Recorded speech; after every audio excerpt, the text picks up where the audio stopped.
खेसारी जी, आपने क्या कुछ मदद मांगी है मुख्यमंत्री नीतीश कुमार और तमाम मंत्रीगण से? बशर्ते मैंने यही मदद मांगी है कि देखिए, पर्सनल चीजें पे अगर मुझे कोई कुछ बोलता है तो मुझे प्रभाव नहीं पड़ता है, क्योंकि मैं बहुत 24 घंटा काम करता हूँ। मैं सोचता हूँ कि चलो ठीक है, कोई बात नहीं, मेरे को बोल रहा है ठीक है, लेकिन अब बात मेरे घर परिवार तक, मेरी बेटी के ऊपर, मेरे वाइफ के ऊपर, मेरे माँ के ऊपर, अब सोशल साइड से कोई गाली दे। और एक दिन की ये बात नहीं है, मुझे लगता है कि मैं 1.5 साल से कहीं ना कहीं परेशान हूँ कुछ लोगों से, लेकिन अब हद हो गया है कि अब कोई मेरे परिवार को रेप करने की धमकी दे। तो मेरे कहने का मतलब कि मुझे ही नहीं, अगर ये इस पे स्टॉप नहीं लगा और इन लोगों को सजा नहीं मिली, तो मुझे लगता है कि बिहार के हर उस नागरिक को ये लोग गाली देते रहेंगे, हर उस सम्मानित व्यक्ति को गाली देते रहेंगे। और मुझे कानून पे भरोसा है, लेकिन अगर कानून कुछ नहीं करता है तो मुझे अपने ऑडियंस पे भरोसा है, मुझे अपने जनता पे भरोसा है, आप जैसे पत्रकारों पे भरोसा है, जो समाज के आईना है। तो मुझे पता है कि आप लोग मेरे साथ इंसाफ करेंगे और मेरे साथ इंसाफ होगा, क्योंकि देखिए ये आज की बात नहीं है। अगर इनका मन ऐसे ही बढ़ता रहा तो मुझे लगता है कि भोजपुरी और बर्बाद होने में टाइम नहीं लगेगा। खेसारी जी, क्योंकि यूट्यूबर गौतम सिंह का नाम सामने आया है, क्या आप उन्हें निजी तौर पर भी जानते हैं? जी नहीं,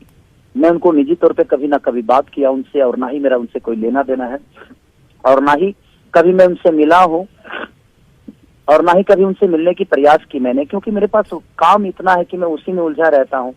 अपने बीवी बच्चों के साथ खुश रहता हूँ। मैं अपने फैन को प्यार हमेशा कोशिश करता हूँ जो उनके अपने अच्छे संगीत से, अच्छे काम से उनको हमेशा मोहब्बत मिले और उनको मैं मोहब्बत दूं। खेसारी जी, अभी अभी आपने मदद मांगी है मुख्यमंत्री जी से, लेकिन हाल फिलहाल में ऐसी कौन सी बात इतनी ज्यादा बढ़ गई कि अब ये सीमा से बाहर की बात हो गई और आपको मुख्यमंत्री से तलब करनी पड़ी? देखिए, मुझे लगता है कि समाज की आईना जो होती है वो पत्रकारिता होती है, एक न्यूज रिपोर्टर होता है और अखबार होता है। और जब बेटियों की बात आ जाए, किसी औरत की बात आ जाए, मुझे कोई भला बुरा बोलता है तो मैं हमेशा बर्दाश्त करता हूँ और कोशिश करता हूँ कि चलो ठीक है, कोई बात नहीं, मुझे बोल रहा है। बट आज एक बेटी की बात है, आज एक औरत की बात है, और मुझे लगता है कि अगर नीतीश जी को लगेगा कि नहीं, मैं बिहार का बेटा हूँ और मेरा भी एक सम्मान है, तो शायद अगर मेरी फैमिली को अपना फैमिली समझेंगे तो जरूर शायद इस पे एक्शन लेंगे। अगर 24 घंटे के अंदर कुछ एक्शन नहीं होता है तो फिर मुझे लगता है कि ये चीजें सारी मुझे अपने फैन पे सौंपनी पड़ेगी, और नहीं तो फिर मुझे दूसरा रास्ता यही अपनाना पड़ेगा कि मैं अब धरना पे बैठूंगा, क्योंकि अब इज्जत से बढ़कर कुछ तो है नहीं। जी, मुझे यही लगता है कि मुझे विरोध करने के लिए अब रोड पे उतरना पड़ेगा, तभी ये चीज खत्म हो पाएगी। क्योंकि वो सिर्फ एक को नहीं, मुझे लगता है कि भोजपुरी का हर उस कलाकारों को ऐसे ही टारगेट करके उनकी माँ बहनों की गालियां, किसी लड़की को बेइज्जत कर देना, उनके घर तक पहुंच जाना,